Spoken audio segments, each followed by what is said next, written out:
નમસ્કાર મિત્રો, આજે આપણે વાત કરવાના છીએ ગુજરાતના એવા 5 કલાકારો વિશે જેઓ માત્ર પોતાના અવાજથી જ નહીં પરંતુ પોતાની કમાણીથી પણ લાખો લોકોનું ધ્યાન ખેંચે છે. તો મિત્રો આ લિસ્ટમાં છે નંબર 5 પર રાકેશ બારોટ અને નંબર 4 પર છે વિજય સુવાળા અને નંબર 3 પર છે ગમન સાંથલ અને પછી નંબર 2 પર છે રોહિત ઠાકોર અને નંબર 1 પર છે એક એવો કલાકાર જેને ગુજરાતના સુપરસ્ટાર કહેવામાં આવે છે. તો મિત્રો વિડીયો છેલ્લે સુધી જરૂર જોતા રહેજો. તો સૌથી પહેલા વાત કરીએ રાકેશ બારોટની. તો રાકેશ બારોટ પોતાના કરિયરની શરૂઆત સામાન્ય સ્ટેજ પ્રોગ્રામમાંથી કરી હતી. આજે તેમના હજારો ચાહકો અને તેમના ઘણા ગીતો યુટ્યુબ પર લાખો અને કરોડો વ્યૂઝ મેળવી ચૂક્યા છે. તેઓ ગુજરાત ઉપરાંત રાજસ્થાન અને મહારાષ્ટ્રમાં પણ ડાયરા અને સ્ટેજ શો કરે છે. તો મિત્રો વાત કરીએ તેમની કમાણીની, તો તેમની કમાણી મુખ્યત્વે સ્ટેજ શો, યુટ્યુબ, મ્યુઝિક અને બ્રાન્ડ પ્રમોશનમાંથી થાય છે. હવે વાત કરીએ અંદાજિત તેમની માસિક આવકની, તો માસિક આવક તેમની 8 થી 10 લાખ રૂપિયા વચ્ચે હોય છે અને વાત કરીએ અંદાજિત વાર્ષિક આવકની, તો 1 થી 1.5 કરોડ રૂપિયાની વચ્ચે હોય. અને હવે મિત્રો આવે છે નંબર 4 પર વિજય સુવાળા. વાત કરીએ વિજય સુવાળાની, તો વિજય સુવાળાએ ખૂબ જ ઓછા સમયમાં મોટી લોકપ્રિયતા મેળવી છે. તેમના ગરબા, પ્રેમ ગીતો અને લોકગીતો ખૂબ જ વાયરલ થયા છે. નવરાત્રી દરમિયાન તેમના સ્ટેજ શોની માંગ ખૂબ વધી જાય છે. તેમની મોટી કમાણીમાં સ્ટેજ શો સૌથી મોટો ભાગ ભજવે છે. વાત કરીએ તેમની અંદાજિત માસિક આવકની, તો માસિક આવક તેમની 10 થી 15 લાખ રૂપિયા વચ્ચે છે અને વાત કરીએ તેમની વાર્ષિક આવકની, તો અંદાજિત તેમની વાર્ષિક આવક 1.5 થી 2 કરોડ રૂપિયા વચ્ચે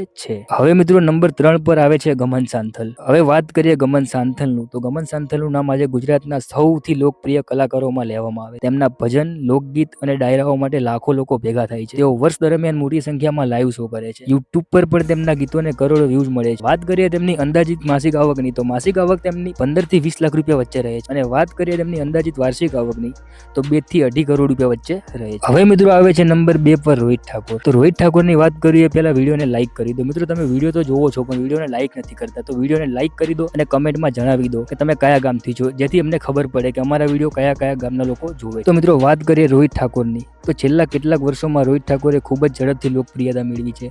તેમના ગીતો રિલીઝ થતાં ટ્રેન્ડિંગમાં જોવા મળે છે. સ્ટેજ શો, ડાયરાઓ અને યુટ્યુબ પરથી તેમની સારી કમાણી થાય છે. ગુજરાતના અનેક શહેરોમાં તેમના કાર્યક્રમો હાઉસફુલ રહે છે. હવે વાત કરીએ તેમની અંદાજિત માસિક આવકની, તો 18 થી 25 લાખ રૂપિયા વચ્ચે રહે છે અને વાત કરીએ તેમની અંદાજિત વાર્ષિક આવકની, તો 2.5 થી 3 કરોડ રૂપિયા વચ્ચે રહે છે. અને હવે સમય આવી ગયો છે નંબર 1 નો. નંબર 1 પર છે ગુજરાતના સુપરસ્ટાર વિક્રમ ઠાકોર. વિક્રમ ઠાકોર માત્ર ગાયક જ નહીં પરંતુ સફળ ફિલ્મ અભિનેતા પણ છે. તેમને બાળપણથી જ પોતાના પિતાની સાથે ગાવાનું શરૂ કર્યું અને પછી ગુજરાતની ફિલ્મ ઇન્ડસ્ટ્રીમાં સુપરસ્ટાર બન્યા.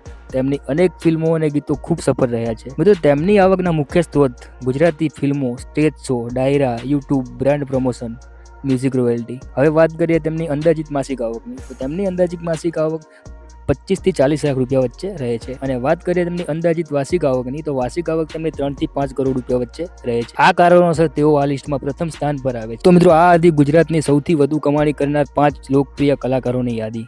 ફરી એક વખત જણાવી દઈએ કે આ આવકના આંકડા જાહેર માહિતી, સ્ટેજ શો, લોકપ્રિયતા અને ઉદ્યોગોમાં અંદાજ પ્રમાણ આધારિત છે, સત્તાવાર જાહેર થયેલા નથી. તમને શું લાગે છે, શું આ લિસ્ટમાં કોઈ બીજા સિંગરનું નામ હોવું જોઈએ? કમેન્ટમાં જરૂર જણાવજો. જો વિડીયો ગમ્યો હોય તો લાઈક કરો, શેર કરો અને અમારી ચેનલ રાઈટ અજયને સબસ્ક્રાઇબ કરવાનું ભૂલતા નહીં.